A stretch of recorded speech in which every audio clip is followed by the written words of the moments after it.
Assalamu alaikum, students of class 6. How are you all? Students, today is our 12th lecture of SST, and we are going to start a new chapter, but a very easy one, that is the main crops.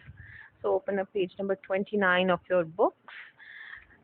Students, as we all know, that Pakistan is an agricultural country, and more than 70% of our population is engaged somehow with agriculture in one way or the other, through livestock farming or cultivation of crops. और अगर किसी की अपनी ज़मीनें नहीं हैं तो people work and they are employed by the landlords and the landowners for cultivation as labor.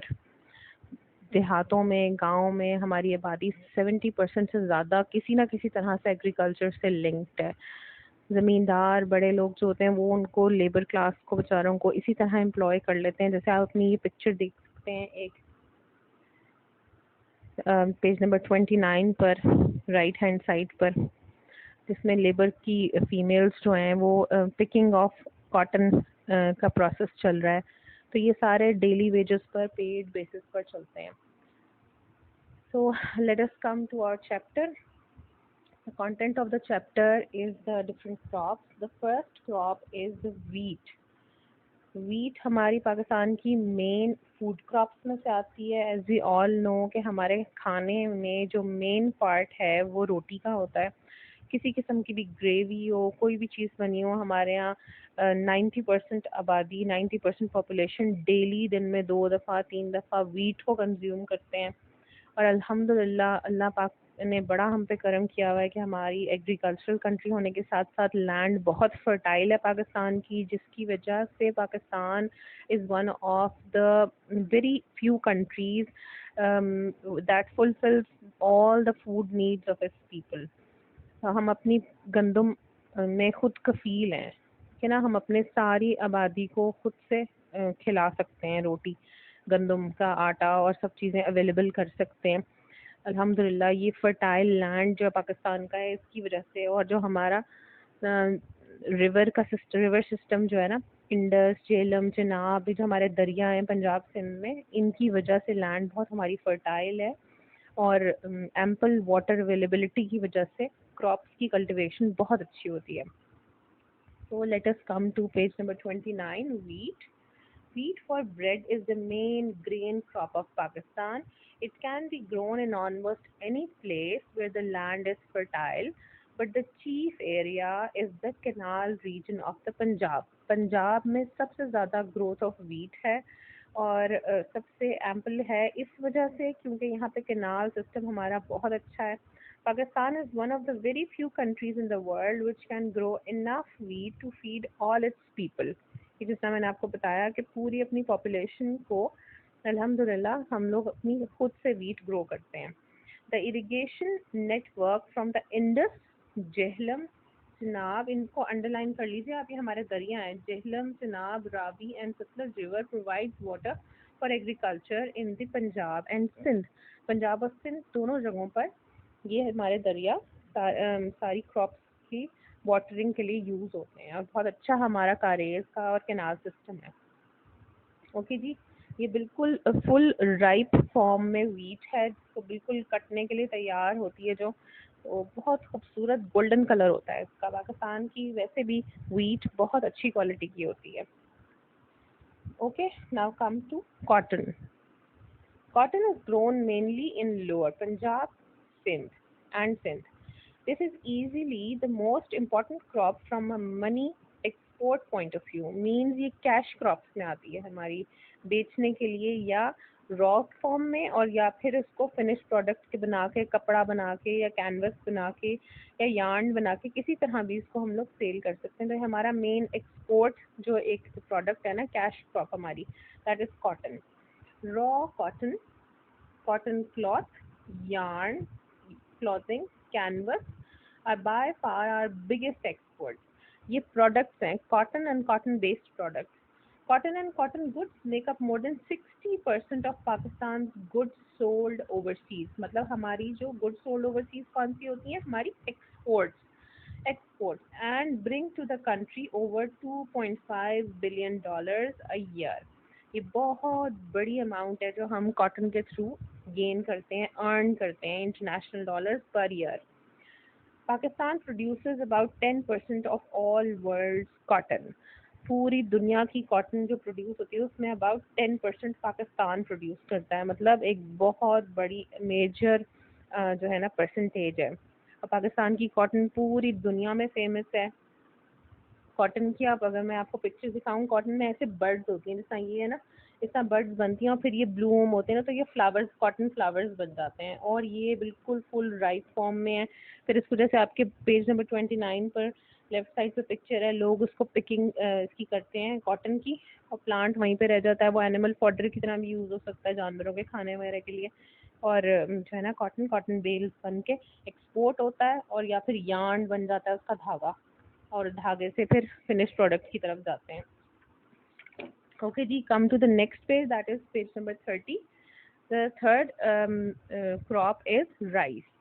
Rice आपको पता है कितना एम्पल इसको वाटर चाहिए होता है, खूब सारा पानी चाहिए होता है। सो ये रिवर्स हमारे जो है ना पांचों, इनकी वजह से पंजाब में भी राइस बहुत अच्छा होता है, और नदरन पंजाब में और सिंध में भी। Okay ji, rice. Rice needs heavy, wet soil and warm climate. It grows in areas where there is reasonable rainfall. बहुत सी बारिश हो, reasonable means above average, average होती है नॉर्मल सी बारिश, और रीजनेबल अच्छी खासी होनी चाहिए बारिश। पर it still needs irrigation, irrigation system इसको फिर भी चाहिए होता है, पानी लगाना होता है फिर भी। The main rice growing areas are northern Punjab and Sindh. The long grain basmati rice is much valued overseas for its quality and aroma. Aroma is the smell. हमारा जो बासमती राइस है ना, ये पूरी दुनिया में बहुत फेमस है, इंटरनेशनली सारी कंट्रीज में लोग कह के पाकिस्तानी बासमती राइस परचेज करते हैं। और इसका, इसकी खुशबू जो होती है ना, अरोमा इसकी, उन सब लोगों को बहुत पसंद आती है कुकिंग में। Rice is the third largest export of Pakistan. ये चीज़ें बहुत इंपॉर्टेंट है, इसको भी अंडरलाइन कर लीजिए। And brings in over $870 million in foreign exchange to the country. मतलब राइस की भी हम एक्सपोर्ट करते हैं, क्योंकि हमारी ज़रूरत से एक्सेस जब हो जाता है तो फिर हम इसकी एक्सपोर्ट करते हैं, और बहुत सारे यूएस डॉलर्स और हम लोग फॉरेन करेंसी इससे अर्न करते हैं। और जब हम ये पिक्चर आपके पेज नंबर 30 पर देखते हैं, जिसमें एक राइस की कल्टीवेशन हुई हुई है, क्रॉप की राइस फील्ड है, तो इसको देख के हम अंदाज़ा लगा सकते हैं कितना पानी, वेट सॉयल, और कितना हैवी रेनफॉल या वाटर चाहिए होता है इरिगेशन सिस्टम के थ्रू राइस कल्टीवेशन के लिए, कि पानी बाकायदा खड़ा हुआ है फसल में, और खूब अच्छा enough amount of water, more than enough चाहिए होता है। अब ये एक और पिक्चर देखिए, इसकी सॉइल को, ज़मीन को पहले उसके अंदर वो फ्लोइंग करके, और उसके बाद उसकी सॉइल को इतने 2 या 3 दिन के लिए एटलीस्ट पानी में बिल्कुल डुबो दिया जाता है, इतना पानी खड़ा करते हैं, बिल्कुल वेट पानी, और वेट सॉइल हो जाती है, heavy weight soil, mud type की चीज़ बन जाती है।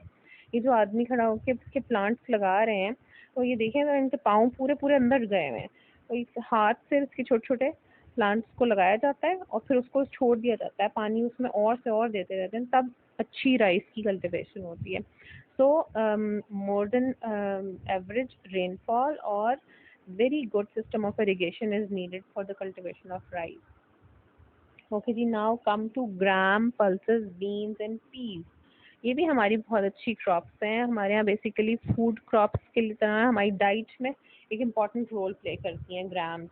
ग्राम चनों को बोलते हैं, ठीक है, वाइट एंड ब्लैक दोनों तरह के होते हैं। पल्सेस दालें होती हैं, और बीन्स फलियाँ हैं, और पीस मटर होते हैं। तो आप अपने मीनिंग्स लिख सकते हैं। नीचे पिक्चर्स भी दी हुई हैं उन्होंने दालों की। लेंटिल्स जो हम यूज़ करते हैं नॉर्मल डाइट में, हमारी बहुत रिच सोर्स ऑफ प्रोटीन होता है। मीट, एक बहुत, मीट और एग्स एंड पोल्ट्री, ये सारी चीज़ें बहुत अच्छा सोर्स ऑफ प्रोटीन है। और इनके अलावा जो है ना, हमारी लेंटिल्स, ग्राम्स और ये सारी चीज़ें जो होती हैं, पल्सेस, बीन्स, ये सब बहुत अच्छा सोर्स ऑफ प्रोटीन है। So these are an important part of diet, as they have a lot of body building proteins. You know कि proteins को body building proteins क्यों कहते हैं? क्योंकि ये tissues की repair and maintenance में बहुत important role play करती है protein. Another important source of protein is meat, but the pulses are easier to cook. They are much cheaper than meat and can be grown as easily as the vegetables. सब्जियों की तरह आराम से उग जाती हैं पौधों पर, और चीप भी होती हैं। compared to meat.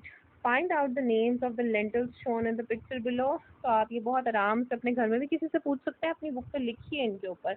ये जो व्हाइट वाले पोर्शन में है, this is mash, MAASH. This is चना, CHANNA. And this is marsh with cover, MAASH, marsh with cover or yeah covered, VERED. Very hard to write. Okay ji. And this is masoor, MASOOR, masoor. And this on the left corner is moong, MOONG. You can write the names of all these with correct spelling in your book with a pencil. Okay ji, that is all for today. Now your home assignment is question number 1. Find more about the major crops wheat, rice, sugarcane and cotton in Pakistan. आपने इन सब के चारों के ऊपर heading देकर wheat की heading दीजिए और नीचे उसके बारे में 4 to 5 लाइंस लिखें. कंपल्सरी नहीं है कि जो आपकी बुक में आपको इन्फॉर्मेशन दी हुई है वही आप लिखें. You can search for more information about Pakistani wheat, Pakistani rice, sugarcane and cotton production in Pakistan and the export of all these things. तो न्यूमेरिकल फिगर्स पे ज़्यादा ना जाइएगा, अमाउंट ऑफ डॉलर्स और ये चीज़ें, लेकिन आप एक्सपोर्ट की परसेंटेज वगैरह मेंशन कर सकते हैं. Okay, that's all for today. अल्लाह हाफिज़.